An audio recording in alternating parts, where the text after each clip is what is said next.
Hello and welcome to a short warrior gameplay guide. For the sake of keeping this video shorter, this guide will focus on playing an A stance or a DPS warrior in PvE.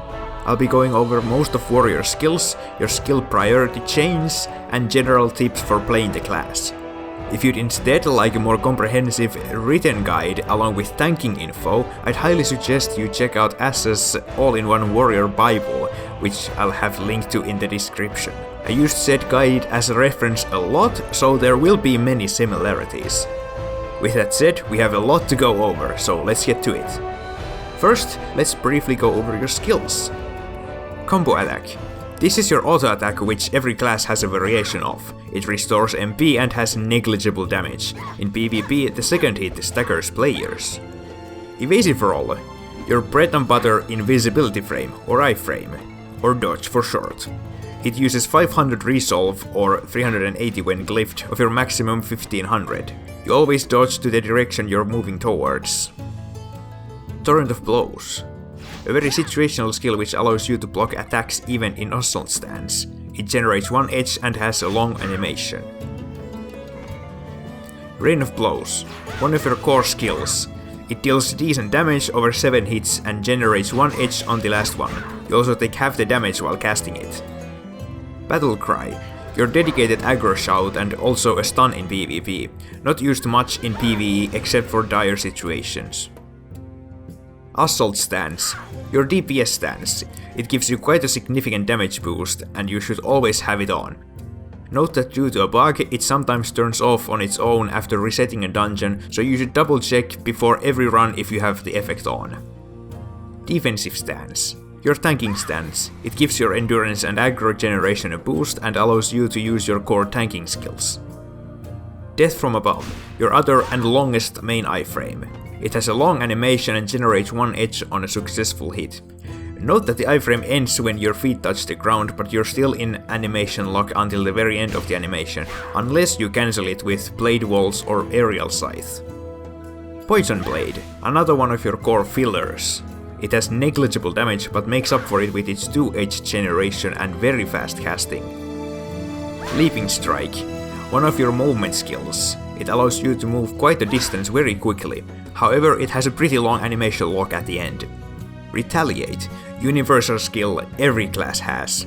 It lets you get back on your feet after getting knocked down and gives you immunity to all crowd control or CC effects for 2 seconds. Charging slash, one of your best blade draw chainers. It generates one edge on a successful hit and is also your longest distance movement skill. Vortex slash, used to be your best blade draw chainer but is now taken a backstage for certain situations. It also works as a pull for smaller mobs and in PvP, and as another aggro shout in defensive stance. Combative strike, a very versatile skill and one of your chain starters, also your main debuff in defensive stance. It costs HP instead of MP to use. In PvP, this skill staggers players. Rising Fury, another versatile skill. It has 2 parts and the second generates 1 edge. It also moves you forwards and reduces damage received by half while casting. In PvP, the first part staggers and the second knocks down players. Deadly Gamble, your very own class-specific self-buff. While in Deadly Gamble you have 50% more crit chance on all skills, and your attack skills cooldowns are halved. It also doubles edge generation for Rain of Blows and Blade Draw. After awakening, it also gives Shadow of the Tempest 2 for 10 seconds, which further increases damage, attack speed and cooldown reduction. It should always be used during enrage phases and especially when your tank and healer buffs and debuffs you and the boss. Cascade of Stuns, a rather niche skill. When hitting a stun target, it applies another 2-second stun on them. It's mostly used in PvP for extended stun locks. Backstab, a skill with a variety of uses depending on the situation. It can be used as a filler in PvE, as a reposition tool, or as a fight initiation to get to the boss's back quickly. It generates 1 edge or 2 when glyphed. This skill is never to be used in defensive stance. Also one of the most broken skills in the game for PvP. It can stun people even through block, at least in the current patch, and applies one of the longest stuns in the game. Staggering Counter, another stun. It can only be used in assault stance and within 5 seconds of being hit by an attack. It can also be used after a successful block with Torrent of Blows. Smoke Aggressor applies a buff which reduces incoming damage by 50% when your shadow is alive. This effect also stacks with other damage reduction effects. It costs 20% of your current HP to use and transfers any aggro you had on it. Command Attack and Command Follow. These will let you order your shadow around, almost never used in any practical situation. Traverse Cut applies a buff which increases your attack speed by 0.9% per stack up to 13 stacks, totaling at 11.7%. In defensive stance, this buff is also applied to your party members. Blade Draw, one of the class-defining skills and the one you'll use the most. This skill should always be used, chained and prioritized until you're at 10 edge or it's on cooldown. It has 2 hits and generates 1 edge on the last one, 2 if glyphed. Scythe, the class-defining skill and your highest damage skill before your awakening skills.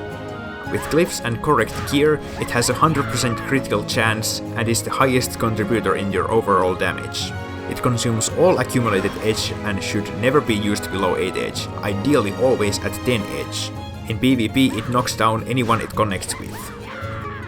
Reaping Slash, mostly used for that one last edge before a scythe pre-awakening, but is now filled by other skills. Generates 1 edge. In PvP it knocks down players. Cross Parry, your most important skill in defensive stance and your main blocking skill, allows animation cancelling of other skills. Generates 1 edge, replenishes 5% of your max MP and reduces Scythe's cooldown by half a second on a well-timed block. Smoke Flanker, only usable after a successful block. Teleports you behind the target when used and spawns a shadow with insane amount of HP, which also holds aggro for its duration. In PvP it also briefly stuns the target, but it's not advised to rely on this skill. A useless skill in any kind of practical situation except in very dire near-wipe cases. Although if you need Smoke Flanker to survive, your party may have something severely wrong with it. Binding Sword. Mostly a PvP skill, used to pull up to 4 targets to you and stagger them. Infuriate enrages the boss for 36 seconds, should always be used at the start of the fight when tanking. Now we finally get to awakening skills, all of them more powerful than the last one. Blade Walls change into almost all of your relevant skills and can be used to cancel the animations of any skill, allowing for faster chains. After initial use it can be used again within 8 seconds, both casts generate 1 edge each. If not used again within 8 seconds, the skill will go on cooldown. In Assault stance it also gives a crit factor boost for the next skill you use, however despite the description it only doubles your base crit factor, meaning you'll only have plus 52 crit factor for the skill after. In defensive stance the skill has a frontal block effect instead. It also has a higher than usual crit chance. Aerial Scythe, consisting of 2 parts. First one generates 2 edge and the second consumes all edge for massive damage. You cannot use any skills in between.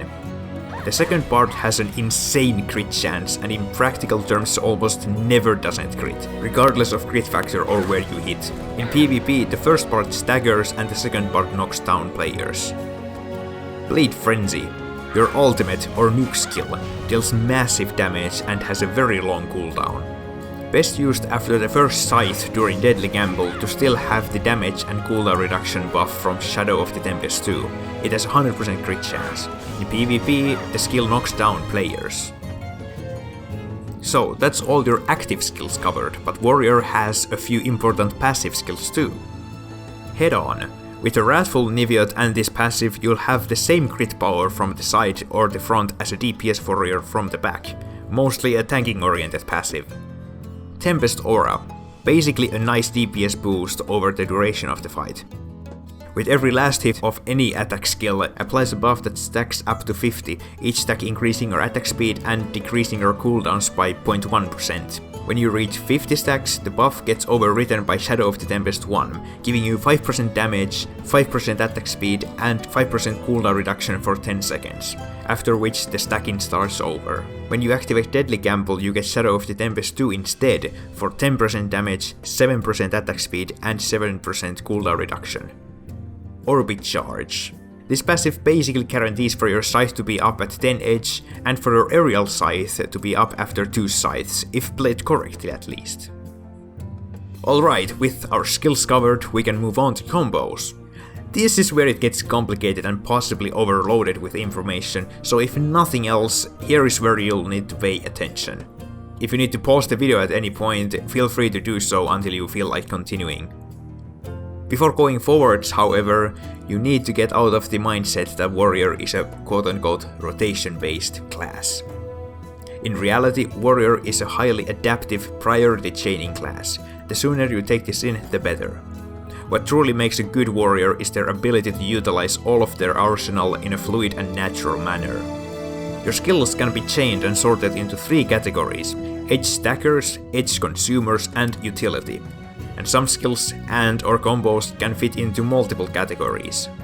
Within each category, I'll be listing these combos in priority order, meaning that you should use the ones above before you'd use the ones further below on the list. First, we have edge stackers and their subcategory of blade draw chains. Blade walls into blade draw is your strongest combo. After that comes charging slash to blade draw, combative strike to traverse cut to blade draw, and rising fury to blade draw. Then for special, highly situational cases we have vortex slash to blade draw and blade walls to traverse cut to blade draw.